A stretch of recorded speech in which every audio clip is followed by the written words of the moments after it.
Okay. We're connecting to our Zoom. And I'm also going to make sure we start the recording for this as well. So you'll probably get a little notice. Awesome. And 6:03. So I'll just give it like one more minute and then I will kick off with some introductions. But thanks for everyone joining us and spending your Sunday afternoon, evening, I guess, here in this virtual space. It's really nice that you all have taken the time to be here. I really appreciate that. Where is everyone coming from tonight? I'm in Houston, Texas, personally. Feel free to use the chat or the mics. It's a pretty casual space. I'm in Austin, Texas right now.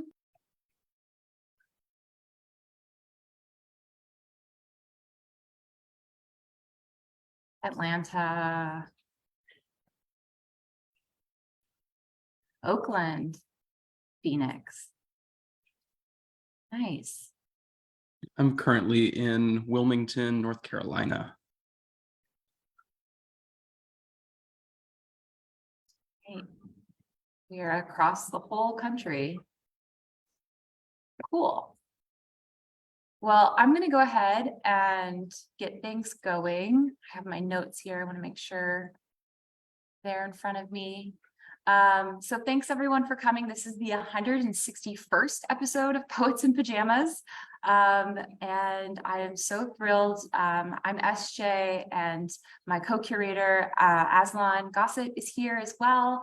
And we're both just really excited to introduce the poets this evening. We're going to do two 15-minute readings back to back, followed by Q&A. And so first is Hee Moon. Hee is a South Korean adoptee born in South Korea. She was adopted at 3 months old and grew up in Illinois. Her poems have appeared in Cha, Cream City Review, Gulf Coast, The Margins, Tupelo Quarterly, Zone 3, and others. Omma, Sea of Joy, and Other Astrological Signs, published by Tinderbox Editions, is her debut collection of poems, and she previously published under a different name. Website, bohemoon.com. And Bohe, before you begin, I also want to give a note to folks for accessibility. If you want a copy of the written poems that are being read tonight, please reach out to our email address, poetsinpajamas@gmail.com. And take it away. Thank you so much for coming, and thank you so much to Poets in Pajamas, your team, SJ Stout and Aslan Gosling, for curating this amazing event. Aslan Gossett, and Ashia Ajani. I can't wait to hear your poetry and read with you. I did change my name legally to Hee Moon to honor my heritage, and I previously published under a different name, as SJ said, but I'm moving forward with Hee Moon. So thanks everyone for your understanding. I'm going to be reading from my debut collection, Omma, Sea of Joy, and Other Astrological Signs, and some newer poems. And my poetry does contain abuse and trauma. I write about my identity as a South Korean adoptee, as well as healing from childhood abuse and the journey of reconnecting with life. I'm going to start with a poem called The Body After Trauma Desire. It's about re-inhabiting my body and experiencing my desire instead of running from it. And during the process of writing this poem, I really connected with the way that desire is natural and it's a powerful experience, something not to disconnect from. The Body After Trauma Desire. Each flashback has a lesson. M-dwarf stars are smaller, cooler, fainter than our sun, and more active, explosively active, intense ultraviolet light. Having energy is the effect of my sovereignty. Often getting my attention, the sun falls and rises, markers to reset, the body stretching like a sore ankle in water. Do you ever catch yourself creating the same situations? More than anything, I want to be free of giving my attention to the dead stimuli, the effect I have on males flickering in my childhood neural circuitry, which is why I'm looking into stars and atoms. M-dwarf stars take longer than the other stars to form, slowly, efficiently, blazing. The body after trauma transformation. To love my body, I do the practical things. I notice the scent of my nature, my blood rich with minerals, my breasts relax, my black hair growing. My body has the mountain and the mountain's apples in her flesh. The pain of the past cannot be solved with a slow dance. Only a bit taller than me, his shirt, soft red flannel against my cheek. I do not know him. I've held out the spoon, rib sauce on my cheek.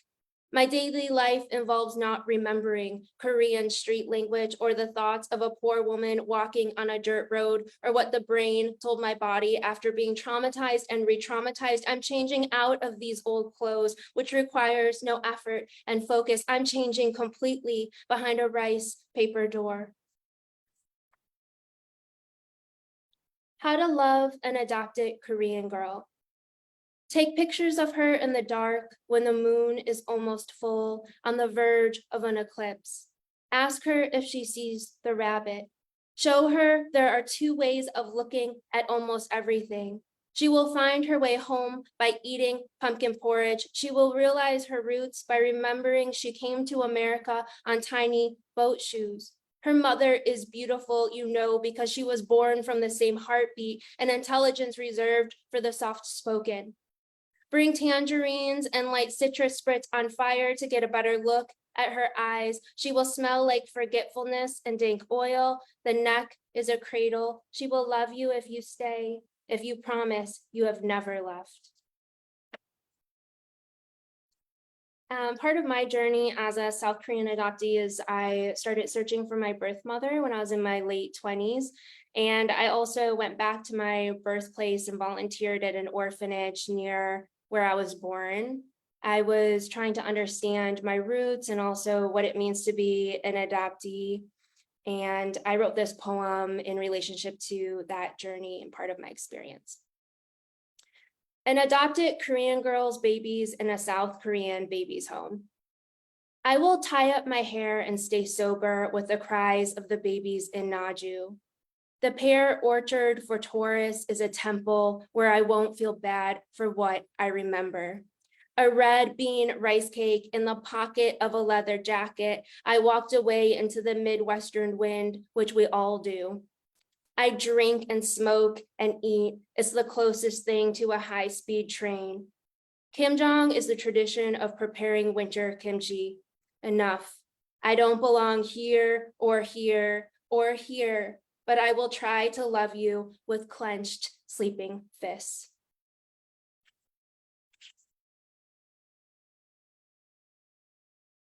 On becoming a geisha girl, not a second wife.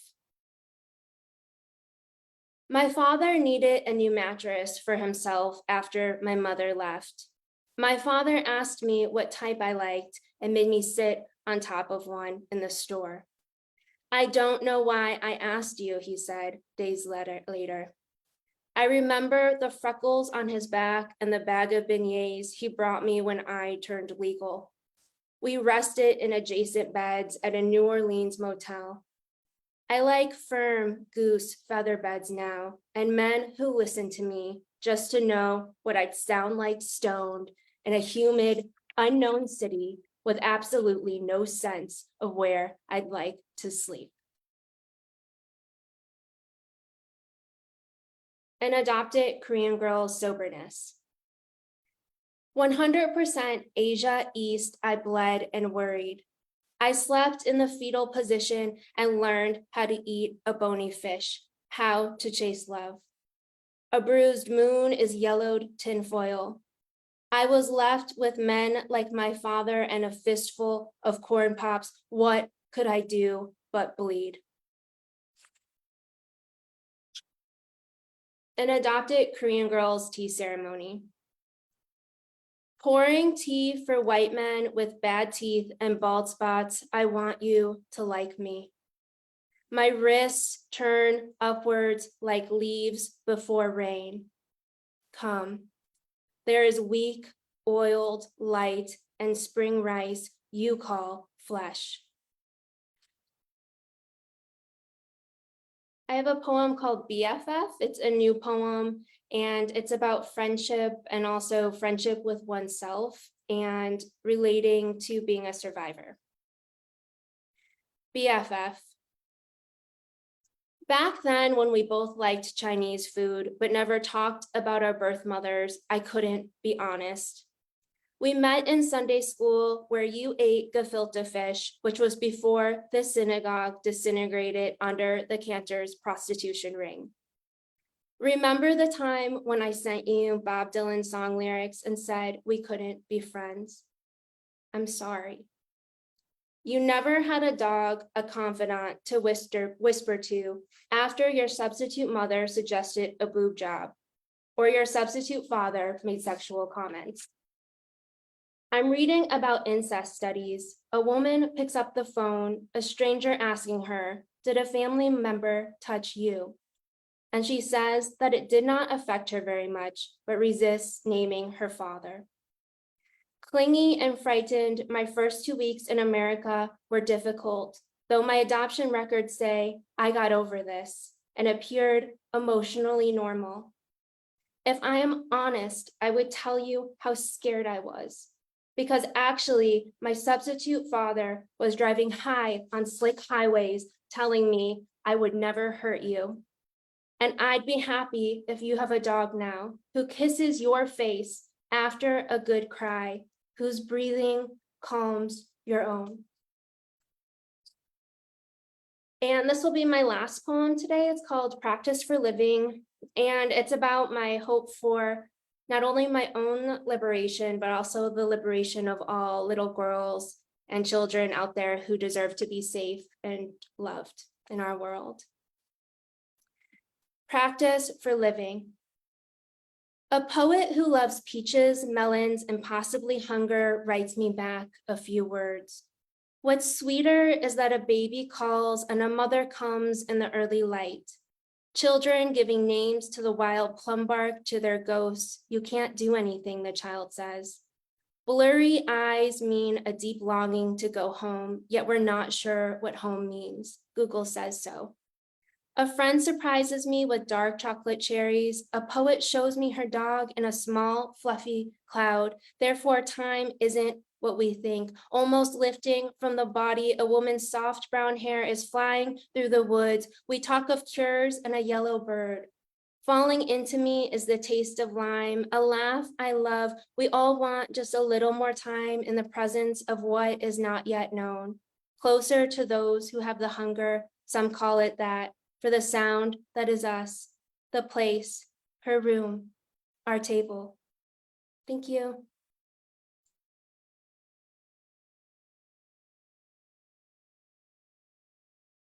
Thank you so much, Bohi, for sharing your work. That was fantastic. Yeah, looking forward to the QA. Next, I'd like to introduce Ashia Ajani. Ashia Ajani is award-winning Black storyteller and environmental educator hailing from Denver, Colorado, Queen City of the Plains, and the unceded territory of the Cheyenne, Ute, Arapahoe, and Comanche peoples. They're 2022 Just Buffalo Literary Fellow and co-poetry editor of the Hopper Literary Magazine. Ashia's work explores the complex, layered relationship between the Black diaspora and natural built environments. Their words have been featured in Atmos, Sierra Magazine, World Literature Today, and Apache Journal, among others. Ajani's debut poetry collection, Heirloom, is forthcoming with Right Bloody Publishing in spring 2023. Most days they can be found grass-side, sharing a cup of coffee with the sun. Thank you. Take it away. Thanks, y'all. Thank you, Sandra. Thank you, Bohi. It was such an honor and a pleasure to hear you read. I love your cadence also too. That's one of my favorite thing about like hearing poets read is just like the personality behind the words. So it's an old bio, so it is here. and it did come out. It is out in the world. Heirloom is available. I have copies on my website if people are interested, and you can also get it at your local indie bookstore. I'm going to be, because I'm following like kind of like a similar format as Bohi. I'm going to read a couple of new poems and then some poems that are in the collection. The first poem that I'm actually going to read is forthcoming in a Black Joy anthology, which I'm really looking forward to.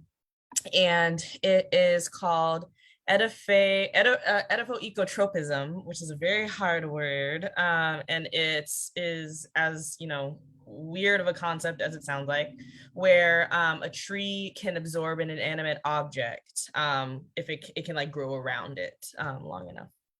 So yeah, I'll go ahead and get started. Also, I am in my pajamas. It's kind of hard to tell because my pajamas is just kind of like an oversized shirt, but I heard poets in pajamas, so I am like technically in my pajamas. All right.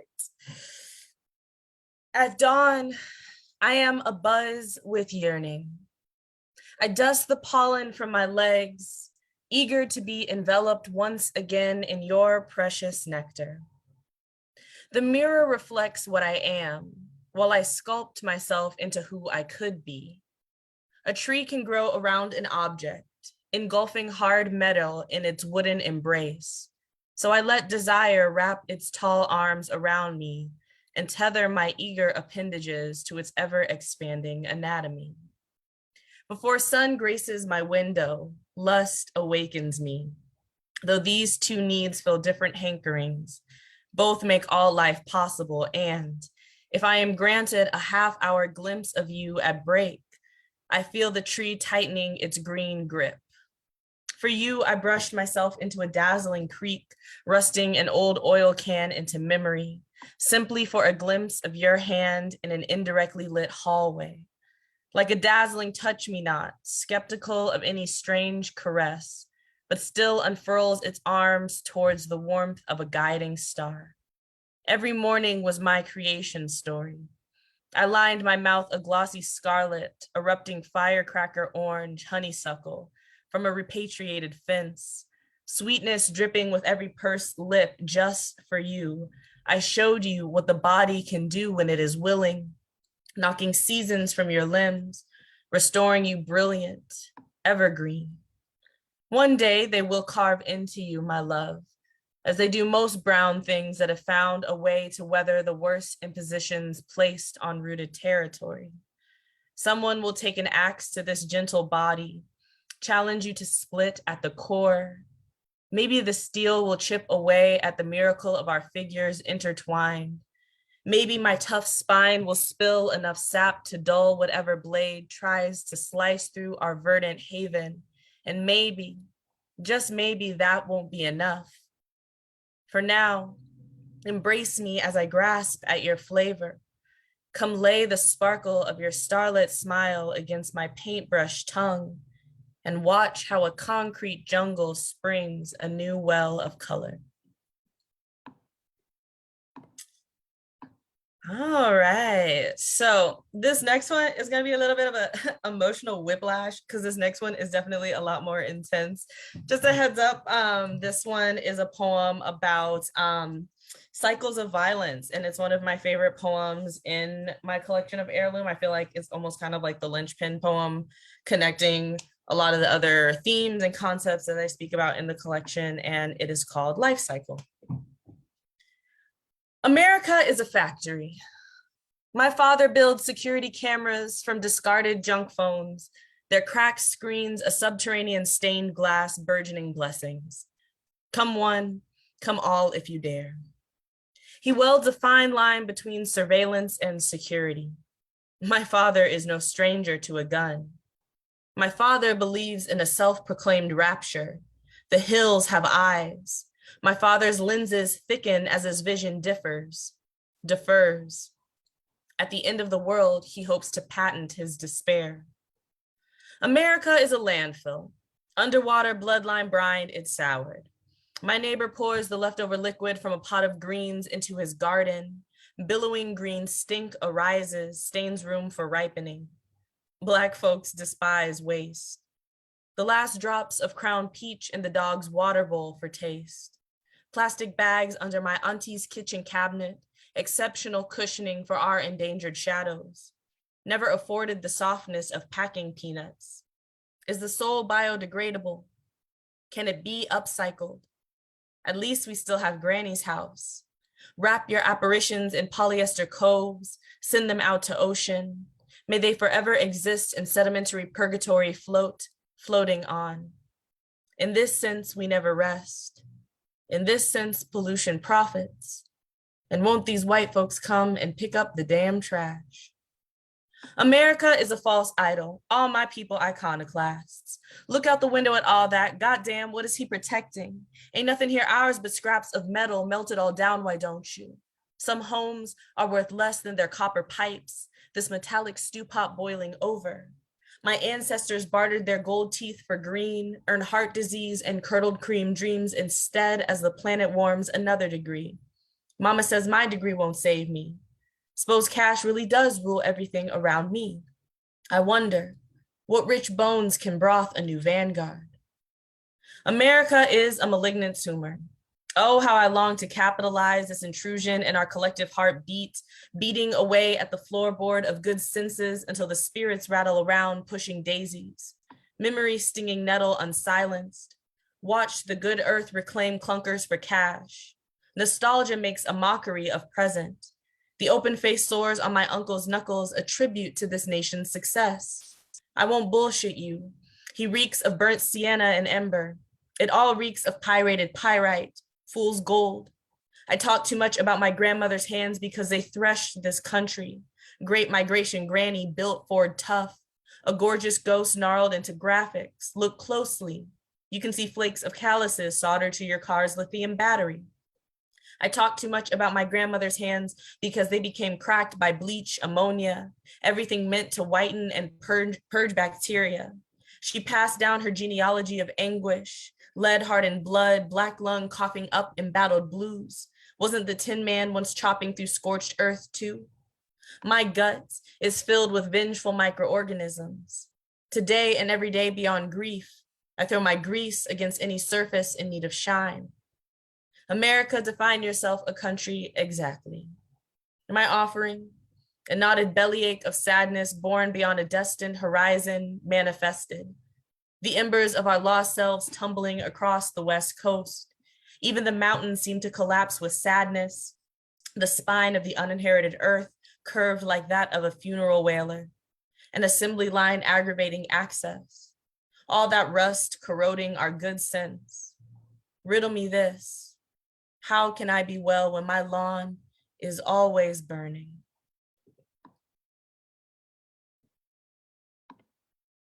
All right, I have 3 more poems. One is a little bit shorter.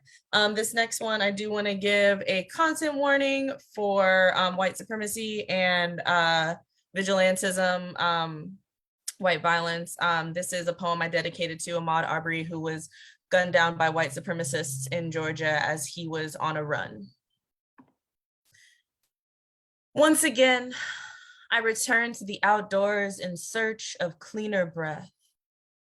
My lungs, a peripatetic duo foraging for whatever fills, collapses, or relieves. In the South, breath is heavy. Humid palpitations mark this flesh ripe for taking. This exhalation is not cheap. The flight in these legs, a vestigial burden passed down generations of restlessness. We stay moving. It is harder to kill a thing in constant motion.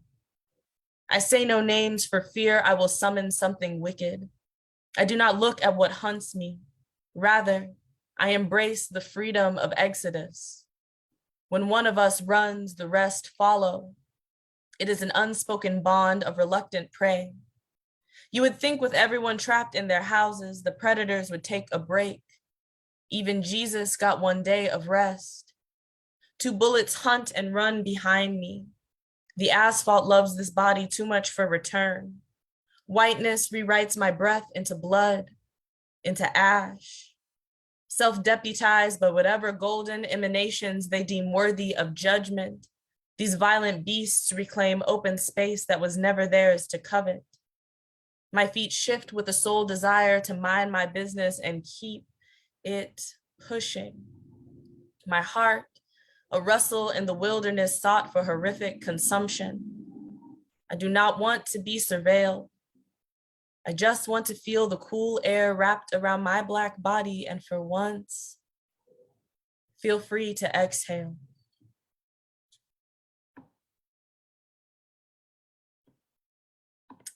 Thank you.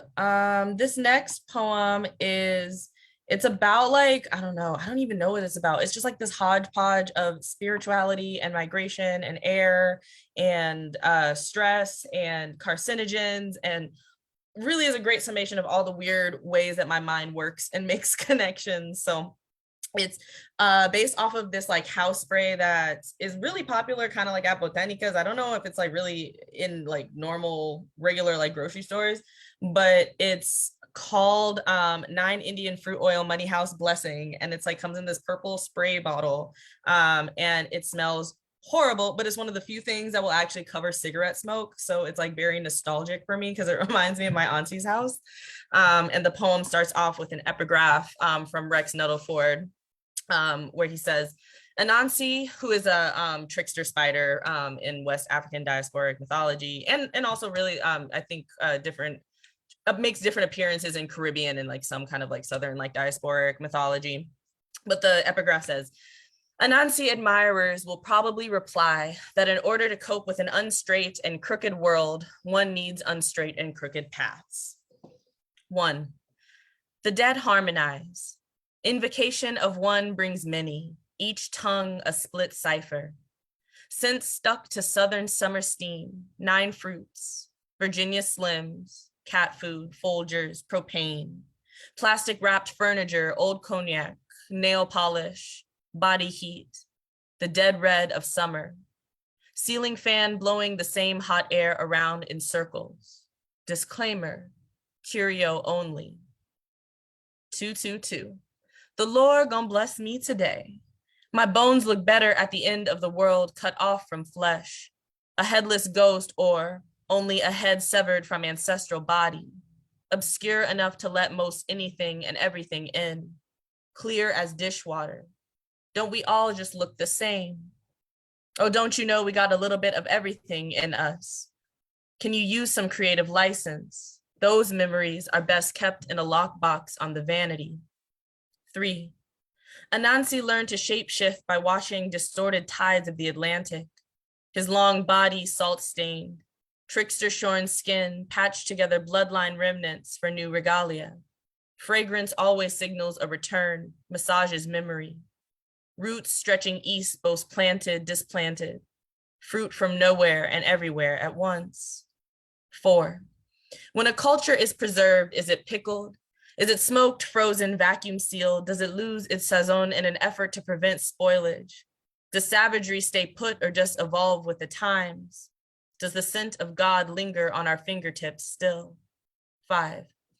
Agua, propelente, fragancia, estabilizadores, conservadores, collapsed fruit stuck to dehydrated lineages. What remains is diffusion. 6. Dispersed carcinogens intermingling.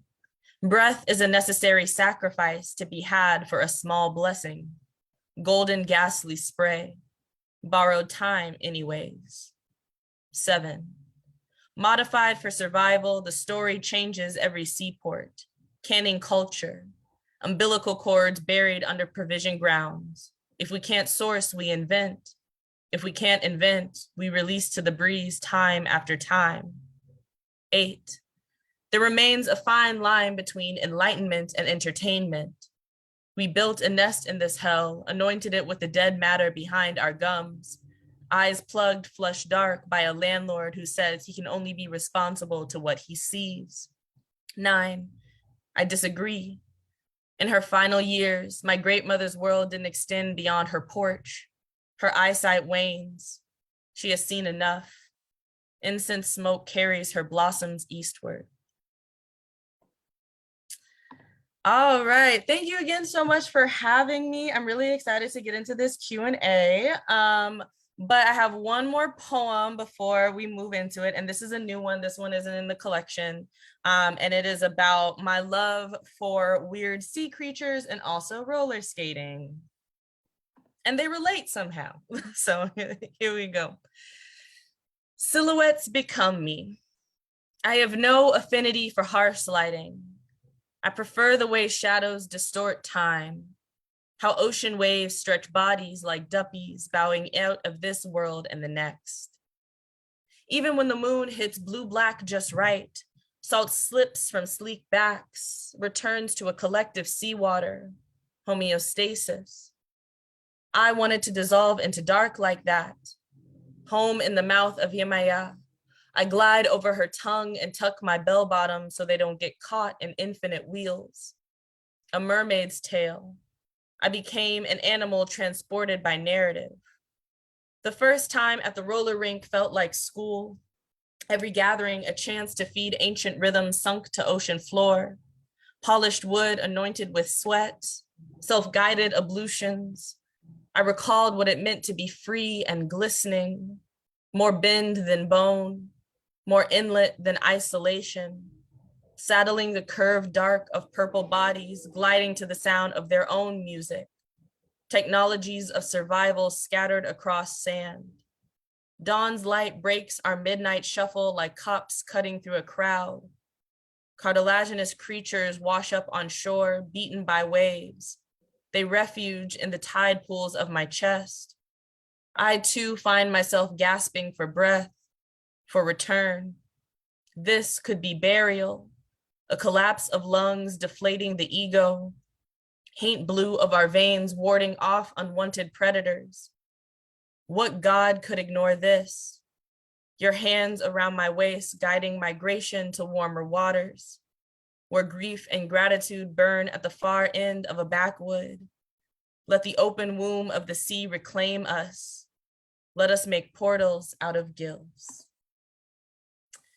Thank you. Awesome. That was fantastic. Thank you so much, Ashia, for sharing your work. I love all the places that it took us. And I do encourage everybody listening in to unmute or use the chat to drop a question to the poets.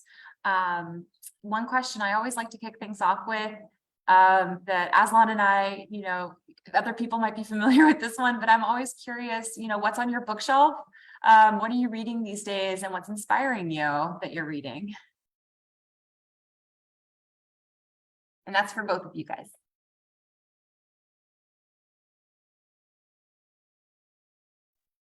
I went to a book exchange party and I got Easy Beauty. I loved reading this book. And then also right now I'm reading this issue of The Sun. And I loved a nonfiction essay called The Psychic Is In.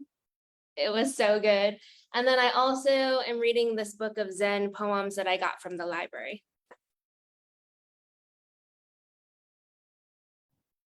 Oh, that's so dope. I love, I've never heard of like a book exchange party before. I've like done like clothing exchange, but like book exchange just like makes so much sense. Yeah, I'm gonna have to tune into that. I recently started reading Saltwater Demands a Psalm by Kweku Abiola, I believe is his last name. I think I'm pronouncing it wrong. Abimbola. And I just really like, yeah, it's a fantastic collection. I was just like, I don't even know how to describe it. It's like one of those like collections that just like really arrests you with like the expansiveness of language and the expansiveness of experience. And he's also just hella talented as like as a writer and in the ways that he sees the world, which is really cool. And I'm kind of like lukewarm, like halfway so gearing up to like do the Seeley challenge, which I've never done successfully. And the Seeley challenge is you're supposed to read a poetry book, like once a day, like for the entire month of August. And every year I make it like maybe to like August 10th. if I'm lucky. And then I'm just like, I can't do this anymore. So I plotted out the books that I'm going to read there. Some ones that are on my list are What Noise Against the Cane, Miseducation by Eric Francis. That's a lot of poetry books. Again, which is why book exchange so important. That way you can get and see all the different work that's out there. And then I also have How to Make an Algorithm in a Microwave by Maya Salaway, I think is her last name. Salome. And I'm really looking forward to that. This feels like so boring, but I've been doing a lot of research for some long form work that I'm doing. So a lot of my reading has just been like scientific articles lately. So I'm really looking forward to getting back into more like books and literature. Yeah, book exchange just blew my mind, because why is that? That's never occurred to me before. Yeah, cool. I'm taking my notes. So thank you guys for sharing the titles and the ideas. I also hadn't heard of that reading challenge before. I like that it's challenging enough though that like I kind of want to do it just because it sounds so ridiculously difficult to read a poetry book every single day for that many days. And I'm like, oh, should try. So thank you for bringing that to our attention. I guess another question, I'm not seeing any in the chat yet. And I might just double check Facebook as well, because I know some folks are over there in that domain, but it could both of you also kind of just as an introduction, kind of share your path to poetry. Have you always been writing poetry? Did it start in another genre? Ashia, you mentioned long form. Is that always been adjacent to? Yeah, I'm just wondering, like, how did you kind of come into poetry and find your stride in poetry? I know just because you mentioned it, I know for me, long form, I don't know if it like came before, but I've always like loved writing. Writing had just been an important mode of self-expression for me since I was like young. I'm an only child. So, a lot of it was just like spending time by yourself and then like learning how to talk to yourself in some ways. Because you don't have like other siblings or all your family's like way older than you and you're a kid. So I really kind of, I guess, like got a more like formal start when I did slam in high school. I was on a youth poetry team, and that was really awesome because I got to meet and connect with other young people who were doing poetry. And then after that, I went to college and I also joined like a poetry group there, but just really interested in the different ways, and I'm continuing to discover like different arenas that poetry can take you into. So yeah, I think that was like kind of like the most like the way, if I'm tracking it, like that's the way that I'm thinking of. But I find like poetry also like imbues a lot of my other practice. I'm an environmental educator, which basically means I spend a lot of time talking to high schoolers about climate change and garden maintenance. But I find like poetry and storytelling are also like really useful tools in that environment. And then also on the flip side, in terms of my long form writing, a lot of people have said that like my long form writing is very poetic too. So I see it pop up in other places. Also, this is my cat Cholula. She's come to join and hang out. Hi, kitty. Yes, it's great to see your kitty. I also resonate with what you were saying, learning how to talk to yourself. That resonates a lot with me. I feel like with poetry, it captures my attention, and it also really resonates with my energy and the way that I naturally move and the movement of my mind, and also how I physically move in the world. So I feel like there was always a connection to poetry. It also grabbed me when I was beginning to really explore being a Korean adoptee and asking myself difficult questions like, who was my birth mother? How can I start searching for her? What does it mean to be an adoptee? How do I find my way back to Korea? And poetry was a way where I was really able to speak to myself about things that had previously been taboo or had been something that I felt like I needed to keep silent. And through poetry, my actual true voice came to me. and what I needed to know about my own experience, but also the questions that I had in relationship to being an adoptee. So the poems helped me to figure out, okay, I do really have deep questions about my birth mother, my roots, where I come from. And it spurred some of my research to find the village where I was from and to physically go there.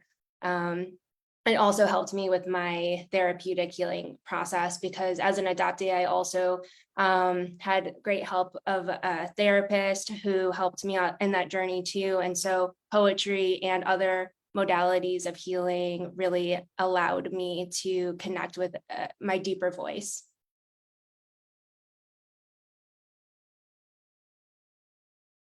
Yeah, thank you. It's interesting how you say like poetry also helped you connect just to the way you already move through space, or like how you move through the world. And I think it's really interesting to draw that connection between like the body as well. It's not just this sort of literary, wordy, mental game, right? That like I think that we want to like bifurcate things all the time, right? So it's the idea of like it's something that has to do with like your something that's a little bit more holistic about who you are and how you move through life. It's just nice to hear that and like kind of be reminded that poetry is so embodied. So yeah, thank you guys both for the answers to that. Do we have any questions from any of our listeners? I've got one. Ashia, you noted on it earlier with the word cadence, which is spot on for Bohee's reading, but also for your own. And so the question is to both of y'all. I'm very interested to always hear how poets come up with the way that they're going to read a poem. We sit there and we write out the words on the page, and it's like, oh yeah, like this is awesome, or I hate this, I need to, but until you say it out loud, it's hard to get a sense of how the words are going to fall on the ear. And even then you say it to yourself and it says, comes across one way, you say it to somebody else, and because they have no familiarity with what's to come, it can be surprising. So I've always found it hard to develop, say, like the right speed that I want to read, or tonally. Like there are certain poems that I think I've heard completely atonal, and that changes the whole mood of it. Or like Ashia, your work is just full of personality. It's like it's conversational in a way that it's informative. It also feels comforting. It feels confrontational at times, like the way that you bend the words and speed up and slow down. Bohee too. I think it was maybe your second poem where you could feel like the rush from the end of line to end of line, kind of like just zooming through and then slowing down. So this is all to say, how do y'all approach learning the cadence that you're going to perform with, or do you just let it come to you? Do you let the kind of reading inform itself?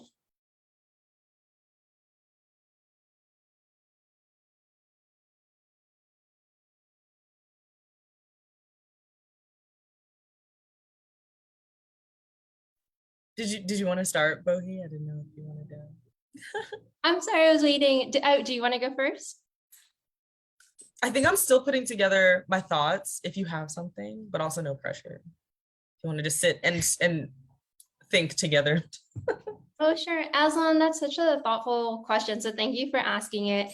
My approach is I do it intuitively. So like the way that I selected these poems, it just felt right for me to put these poems together. And I felt like this reading with Poets in Pajamas is so special. Both of you are so supportive in bringing artists and poets together and supporting diverse voices. So I knew it would be a special place. So I picked the poems based on the event and the feeling that you create with this series. And then as far as the pacing and the rhythm, I read them out loud by myself and I just feel it out and feel the speed, what feels natural, the music of the words and how they flow together. So with the second poem, I could feel, I didn't use periods with my black hair growing, my body has the mountain and the mountain's apples in her flesh. I could just feel that coming together and rushing the way life sometimes rushes through you, or like a river rushes through land and brings life within that area. That was the energy that I was feeling. And so I think that's why there wasn't punctuation there. But then there is kind of a meditative pause later. And I think that sometimes in life, that's how I experience things. Like, I love the natural environment and I love feeling alive and connected to nature and connected to my body. But then I also combine that with stillness and going into contemplation and thinking about everything that I've experienced and how to reconnect with life in order to be more empowered. And so I think that's why in that poem, there were also moments of stillness and pausing.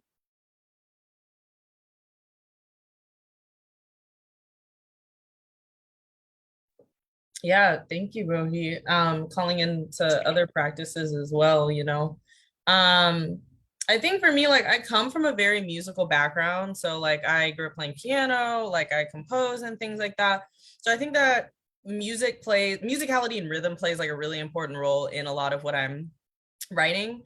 It's also important for me to like sound like myself. I think that there's a lot of poetry in like African American vernacular English and also in like different mythologies and different like rooted in ancestral practices.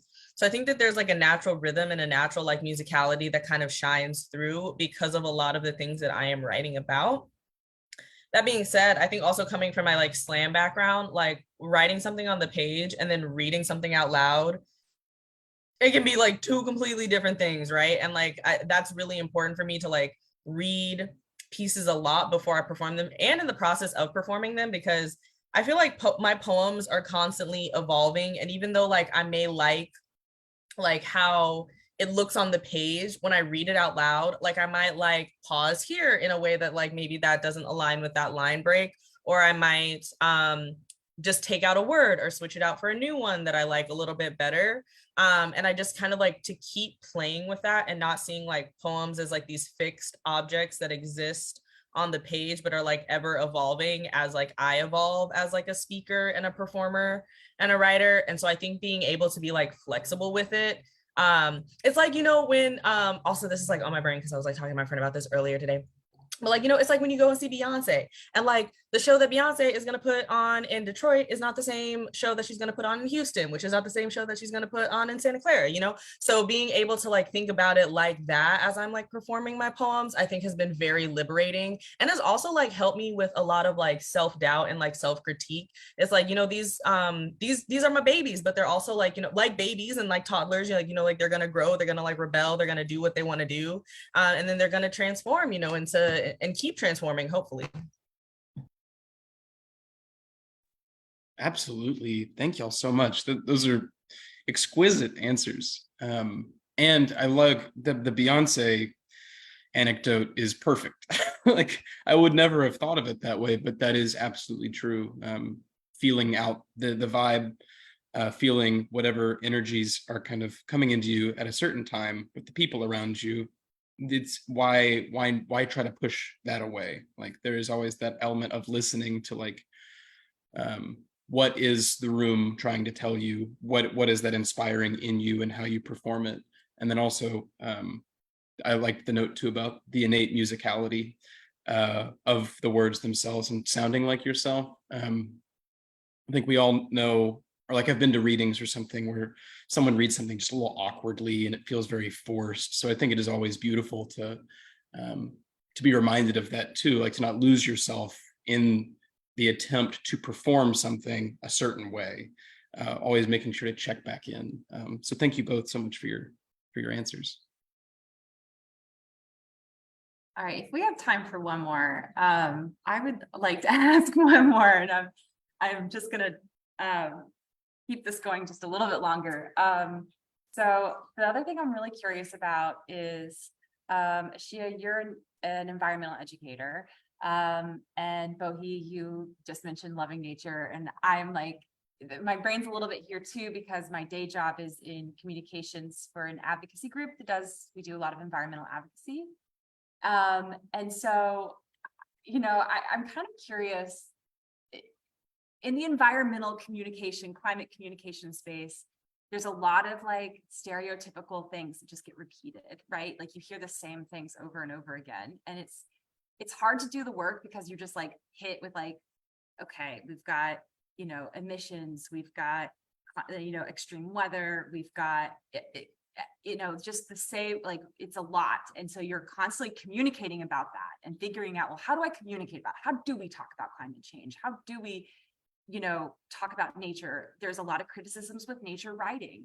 Who's doing the nature writing? What is nature? Who's describing it? What is in nature? What counts? I mean, there's obviously just, it goes on and on.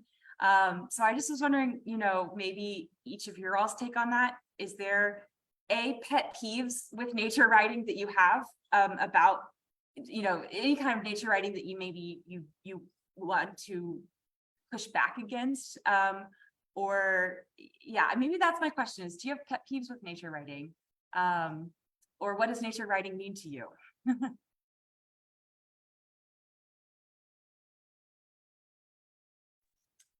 Okay, I'm like of kind of like two schools of thought. I feel like I have like my environmental educator school of thought, and then like I also have like my creative side. Um, I think that, and this might be an unpopular opinion, I think that if you are looking to solely to fiction and poetry to as like pinnacles of achievement in terms of nature writing, and you're wanting to see like a very like, what's the word that I'm looking for? If you want to see a kind of like concrete analysis or engagement with nature, you're going to the wrong place. I think that that like poetry and fiction in particular, and some nonfiction and some lyric essay, I see it mainly as like a way of reinvigorating imagination and reinvigorating whimsy and awe. Also, as like warnings, there's a lot of dystopian fiction out there. There's a lot of like dystopian writing out there. And I think of it also as a way of just like self-expression, enjoying engagement. I think that that's awesome. And I think that that's so necessary. Some things that I don't really like very fatalistic writing. I do. And when I say fatalistic, I don't really like writing that just kind of like assumes that we're going to end up in somewhere and that there is no way out. I don't really like writing that is very narrow in its view around how different people engage with nature. And I don't like nature writing that isn't well researched. I think that it's really dangerous, to be perfectly honest, to like put forth concepts around like people's experience with nature, engagements with nature, making absolute like, like boom, boom, boom, this is what it is. I think that that's dangerous, especially for folks who might be like, that might be your primary source of like thinking about and like envisioning and imagining nature. If I think about it in terms of like kind of like more like on the environmental educator side of things, I love work that like really challenges you. I think that there's a difference, again, considering the time that we're in, I think that there's a big difference between like climate change and nature. And I think that that's a really important distinction, just as like, when we think about like climate change as like, the burning of fossil fuels or as the world getting warmer. I mean, biodiversity and climate change, I feel like sometimes there's a lot of like equating things that might be related, but aren't like, exactly the same. And so I really think that, reinvigorating curiosity, whimsy, imagination, building like different futures, that's something that I really, really love, because I think that it recognizes that there needs to be an expansive approach in understanding and thinking about, like what nature and also what it means to experience nature under climate change. And I'm hoping that that makes sense. So I'll give some examples of like some like nature writing and climate change writing that I actually like really, really love. Black on Earth, I really love. It's a nonfiction book by Kim Ruffin. And it very much is like heavy literary analysis. I love, oh my God, it's an anthology by Camille Dungy. It's like 4 centuries of Black nature poetry, and the name is like escaping me right now. I also really love Mother World, which is a collection of poetry by Destiny Hemphill. I don't know if it would fall under like this like kind of like nature canon, but it is about environment and, you know, and relation and futures. And I also think like sometimes some things that don't get classified as like nature poems or poetry, I feel like it's kind of racist. So I'm going to put it in the category of, because like that's how I view it, and you know, that's how I interpret it. And then I also love one thing that I feel like but doesn't get recognized is like Toni Morrison. Nature was like as much of a character as her characters themselves. So I love a lot of Toni Morrison work around nature writing. And then I'm also making it is dense. I'm not gonna lie, this book is dense. But I'm making my way through Climate Lyricism by Min Hyung Song. And it's really, really good. They're a Korean writer and write just a lot and just like really cool literary analysis. I think that there's a lot of cool stuff coming out with nature writing, and I try not to be like overly critical, but I also do think that like given certain circumstances, like you're responsible for what you put out there. So I'll like leave it at that. Thanks so much. I love what you're saying too about reinvigorating the imagination. Where I gravitated was thinking what really strikes me and what do I absolutely love. Of course, Braiding Sweetgrass. I loved reading that book and the gorgeousness of the prose. Also, some things that I have loved are My Octopus Teacher. Have you seen that? And also Touching the Wild, Joe Hutto, who he lived with mule deer and he lived with turkey. What I love about these different offerings to the world is that each of them helped me to see something that I didn't see before. And that happened to me recently. I was reading a poem by my friend Susan Nguyen, and it has the imagery of a flame that is seen within the color of foxes. And she had a line, and I might be misquoting this, but it was something like, each day is a revelation. And I went for a walk in nature and I was thinking about her poem, and she helped me. I was just like meditating on that line and the imagery, and she helped me to see things differently. Like I walk the same path almost every day, and I noticed birds that I normally didn't see, and I felt like I was paying more attention. And so I gravitate towards voices and pieces where it exposes me to an original and new way of seeing that makes me feel more alive. Thank you both so much. I'm really invigorated by those answers. So thank you. I feel like there's a separate like part 2 virtual meeting we need to have just talking about this topic. It's really great to hear both girls' thoughts on it. We are at the top of the hour, and this has just been such a pleasure to hear both of your work is just, it's so beautiful, and you know, hearing just the distinctiveness of your all's voice and the skill and the beauty that you both write with is a real gift. And so thank you so much for sharing that. And I do want to, thank the folks that tuned in as well. It's been really nice to have our listeners here, and this is being recorded so folks can also hear this in perpetuity on the Poets in Pajamas Facebook page. It's on behalf of Sundress Publications as well as Poets in Pajamas. Thank you all for coming. Our next readers are going to be on August 6th, Chim Shurting and Grace McNair, August 6th from 7 to 8 Eastern on this same Zoom channel. And folks can follow Poets in Pajamas Facebook page or our WordPress, poetsinpajamas.wordpress.com for more info and updates. So until then, Ashia, Bohi, thank you both so much. Aslan, my co-host, thank you. And we'll see you all next time. Thank you. Thank you all so much.